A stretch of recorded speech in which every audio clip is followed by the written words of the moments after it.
Vídeo falando a respeito das oitavas de finais da Copa do Brasil 2024, jogos envolvendo os times gaúchos. Por uma questão de justiça, tem que começar pelo Juventude.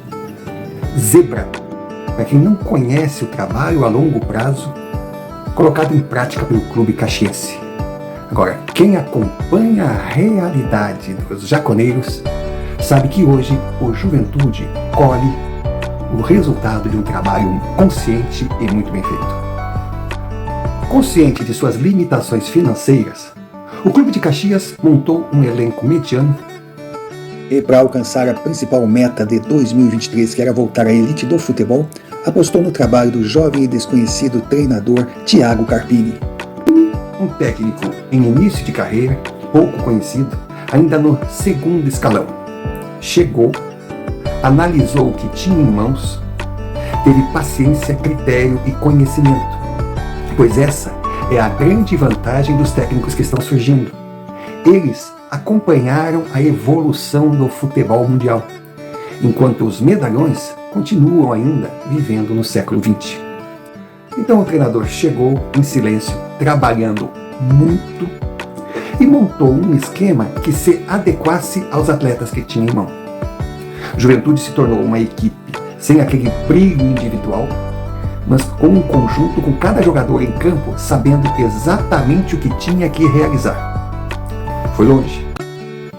Entrou 2024 com aquela estrutura montada e consagrou o treinador que acabou indo para o São Paulo. Chegando no Tricolor Paulista, claro que não durou muito, pois lá enfrentou a pressão de um clube grande, a necessidade de resultados imediatos. E isso é complicado no futebol atual. Só não enxergam os nossos grandes e poderosos cartolas. Com a saída de Catrine, veio Roger.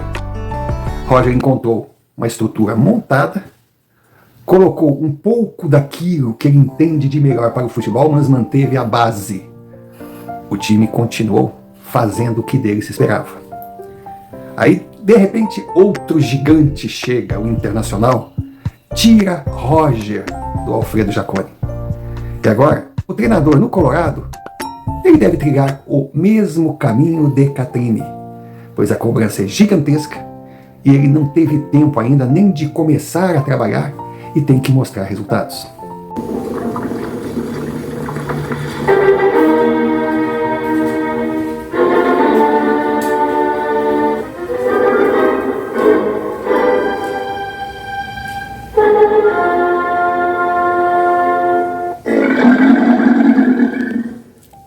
Sai Roger, entra Jair Ventura e segue com o mesmo raciocínio que deu certo.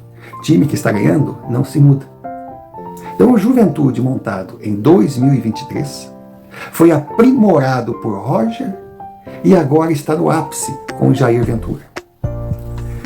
O Clube de Caxias eliminar o Fluminense foi apenas o resultado final de um trabalho que tem que ser aplaudido. Principalmente considerando que o grande campeão da Libertadores de 2023 ficou no ano passado. O Fluminense hoje é uma mutação piorada do que foi um dia.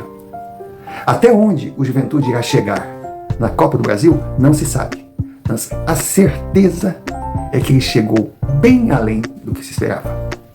Então agora vamos sair do Maracanã, da Serra Gaúcha, e fazer uma viagem até Curitiba. Grêmio e Corinthians, Corinthians e Grêmio. Primeiro, não foi o Grêmio que perdeu, foi o Corinthians que venceu com todos os méritos. Porque depois de quase 200 minutos sem gols, o time paulista foi o menos ruim. O que assistimos nessas duas partidas apenas reflete que não é coincidência a colocação que esses dois times têm hoje no Campeonato Brasileiro. Eles lutam para não cair. Esse é o principal objetivo dos dois na temporada. Grêmio e Corinthians, Corinthians e Grêmio, dois clubes gigantes, duas camisas históricas, torcidas apaixonadas, marcas respeitadas no mundo todo, mas com times nivelados por baixo.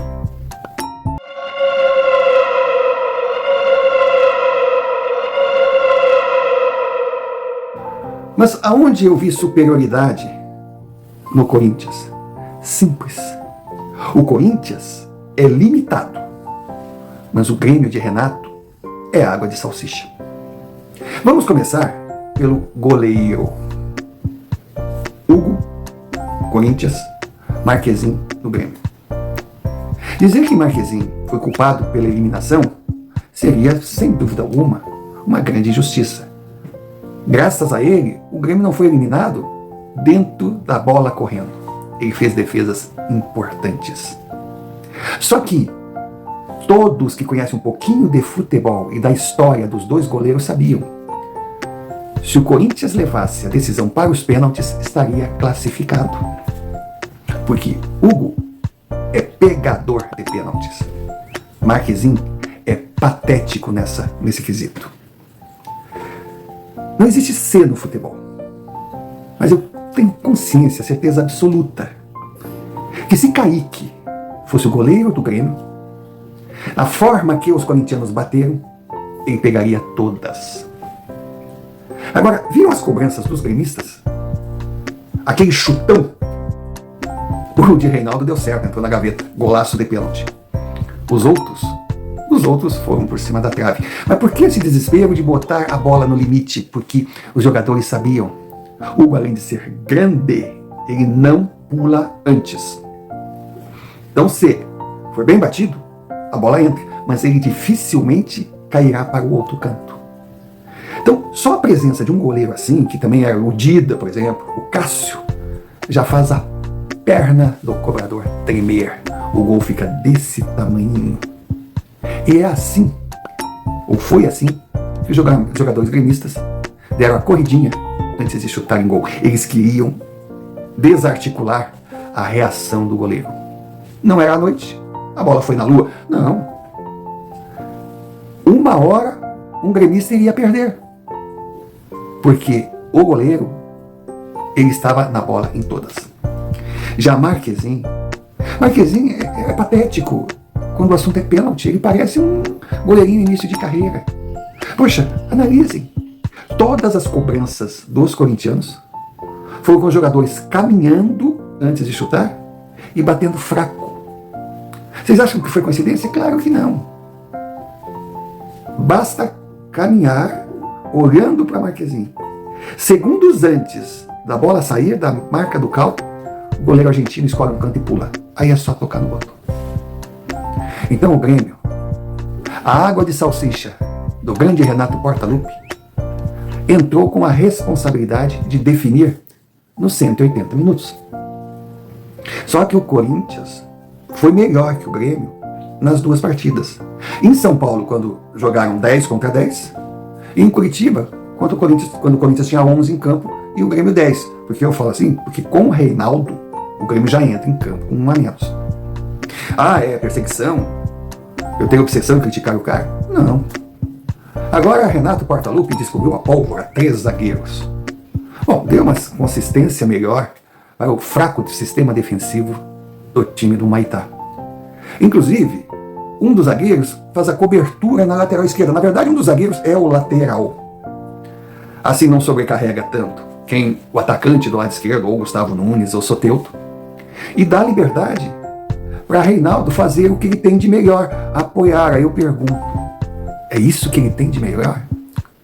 O cara pegou trocentas bolas, não deu continuidade a uma única jogada.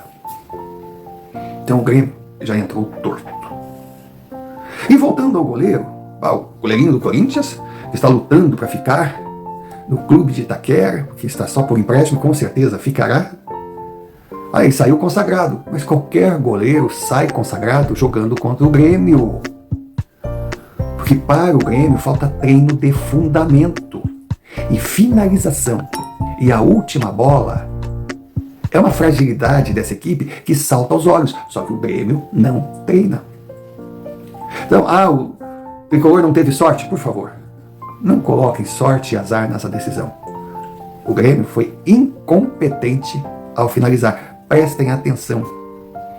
Na hora de decidir, o atacante gremista está meio que de cabeça baixa. E todos os chutes vão em cima do goleiro. Não teve uma defesa do goleiro adversário que ele teve que ir lá no canto buscar. Não. Todas bolas altas ou rasteiras, mas ali, ao alcance de suas mãos, no meio do gol. Aí Renato, naquela fase terrível, dava primeiro como desculpa a arbitragem. Realmente, no Grêmio e Corinthians pelo Brasileirão, a arbitragem foi um lixo. Mas na Copa do Brasil, os dois árbitros saíram muito bem, dentro da regra. Cometeram uns errinhos aqui, uns errinhos ali, mas boas arbitragens que não influenciaram nos resultados. A sorte, o azar, bom, isso já comentamos. Falta para o Grêmio o que sobra no Juventude. Um técnico que treina, um técnico que conhece as características de cada jogador, um técnico que tenta adaptar o sistema de jogo ao atleta que tem em mãos, não o contrário. Renato quer inventar, quer improvisar. Carvalho no Grêmio nunca jogou na dele. Cristaldo, como homem de referência, é piada. Então, a outra desculpa que a gente ouvia direto é que o Grêmio precisa de um meia de ligação e principalmente de um centroavante. Pois bem, a diretoria deu para ele Monsalve e Arezzo. Arezzo, centroavante jovem, vigoroso. Seria a solução? Não se sabe. Porque o menino não teve chance de mostrar o futebol. Por quê? Porque Renato não escalou. Em São Paulo, vamos relevar, tá jogando, sabe, diante da Fiel, aquela pressão, foi lá para buscar um empate, mas em Curitiba jogava em casa, diante da sua torcida, tinha que esmagar, tinha que ir para cima, tinha que trazer a arquibancada para dentro de campo. O Grêmio não empolgou, o Grêmio foi água de salsicha. E com essa obrigação, meu Deus, Renato tinha 2 centroavantes no banco. Diego Costa não tinha condição de jogar os 2 tempos? Claro que não. Mas poxa, qual o mínimo que se espera de um treinador que vivia se queixando que não tinha um atacante de referência e precisa ganhar o jogo? Ele sabe muito mais que eu não entendo nada de futebol. Mas dentro da minha ignorância, eu entraria com Arezzo no primeiro tempo e, dependendo da necessidade, segundo tempo entraria com Diego Costa. Caso o Grêmio tivesse matado o jogo no primeiro tempo, aí sim, aí faria esse improviso que ele gosta de fazer. Mas não. Arezzo foi um dinheiro jogado fora enquanto o Renato estiver no Grêmio, porque esse menino não vai jogar. Aí os puxa-sacos chegam, aí ele está lapidando o atleta. Vai lapidar até quando? Até dezembro? A certeza é uma. Esse menino não veio por indicação de Renato, então não vai jogar. Ele está esperando o dinamarquês, que é o preferido da hora. Aí ele irá revezar o dinamarquês e Diego Costa. Considerando a limitação física, até pela idade do Diego, ele entrará sempre no segundo tempo, ou de titular em alguns jogos que o Grêmio precise poupar. Poupar para a Libertadores, não se iludam. O Grêmio não tem time para ir longe na Libertadores. Independente do adversário que pegue, o Grêmio perde para o Grêmio, porque o Grêmio não treina. O Grêmio não tem um esquema tático definido. Mas então, se o Grêmio for eliminado da Libertadores, por que poupar? Porque Renato não quer cansar os seus jogadores. Renato, ele acha que poupar é o segredo de manter o time em alta. Quando, na verdade, é o contrário. Tem que ter um elenco forte, jogando na intensidade, e as peças que não forem suportando, aí vão sendo substituídas. Agora, essa coisa de entrar com 11 hoje, com 11 diferentes amanhã, isso não existe. Olha, se eu fosse o Renato, com essa mania, com essa visão que ele tem de verdade, eu começaria a usar cabelo comprido, mini blusa, uma pantalona, quem sabe um sapato de plataforma, porque essa era a moda. Isso é o bonito na época que ele era jovem. Então, como se ele ainda está nesse tempo ao olhar futebol, ele deveria se vestir dessa forma. Renato parou no tempo. Fato. Outro item que pesou na classificação do Corinthians foi o treinador. Ramon Dias, depois de 2 confrontos contra o time de Renato, ele entendeu perfeitamente como joga o time e tinha certeza absoluta que viria igual. Que Renato não tem competência, conhecimento para criar um plano B. E foi exatamente o que aconteceu.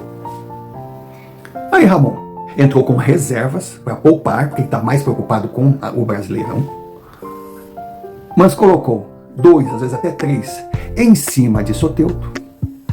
Alguém pode pensar, pô, mas isso é loucura, se tem 3 em cima do baixinho, então vai sobrar um jogador na frente. Sim, sobraria, se tivesse esse jogador, se tivesse esse centroavante, mas não tinha. Tinha que vir alguém do meio para completar. Então ele matou a única jogada que o Grêmio tinha. Soteldo sozinho, sem o apoio de Reinaldo, que é um morto. O símbolo é a forma de agir de Renato, porque ele sempre tem um escolhido que ninguém quer, mas ele escala para mostrar que é ele que manda. Aconteceu com Cícero, aconteceu com André Balada, aconteceu com Cortez. Então, Reinaldo é o símbolo de poder do Renato da vez. Então, sem Soteldo, que coitado, pegava, ele só sabe, então, ele não é jogador de tomar lá da cá, de fazer a bola correr, não, ele conduz a bola, é uma característica dele. E ele tentava as jogadas, mas não dava certo, porque ele estava cercado. Aí o Grêmio morreu. O Grêmio não empolgou em nenhum minuto. O time que tinha que pressionar, fazer valer o fator casa, jogava no contra-ataque. E se tivesse que ter um vencedor nos 90 minutos, com certeza esse seria o Corinthians. Então, gremistas, por favor, não cometam o mesmo erro da torcida por irmã, de não querer cair na real. O Grêmio tem um time limitado. O Grêmio, entre os 16 das oitavas de finais, estava lá no grupo dos coadjuvantes. A gente sabia que não iria muito longe. A gente já tem mais ou menos uma noção de quem são os protagonistas que vão disputar o título: Flamengo, Bahia, Atlético Mineiro, Atlético do Paraná. O resto faz força para se manter vivo. E o Bahia corre por fora. Porque o Bahia ainda é uma incógnita, né? Não é um time regular. Agora, parem com essa bobagem de que Grêmio é um time copeiro. Porque o tricolor não está na posição que está no Brasileirão por acaso. E hoje, ele não é um time imortal, não é um time copeiro e não é um time de pontos corridos. Hoje, o Grêmio é o time de Renato. Água de salsicha. E para completar a várzea, que foi a eliminação do Grêmio em Curitiba, a cereja do bolo, ou se preferir, a mostarda do cachorro quente, eu não sei se alguém percebeu. Renato, no segundo tempo, fugiu do seu modus operandi tradicional, pois ele sempre saca do time Pavão e Cristaldo. Ontem, ele manteve esses jogadores até o final da partida. Para piorar, faltando alguns minutos, ele colocou Edenilson. Conclusão: ele estava preparando o time para decisão por pênaltis. Agora pensem comigo. O Grêmio, jogando em casa, com os seus titulares, contra os reservas do Corinthians, precisando vencer, e o seu treinador, pensando numa decisão por pênaltis, que tinha muito poucas chances de vencer devido à deficiência técnica do seu goleiro nesse quesito. Numa situação coerente dentro da incoerência, se já tinha jogado a toalha e estava se preparando para o plano B, por que não tirou o Marquezinho e colocou o Kaique? Assim, aumentaria suas chances de classificação.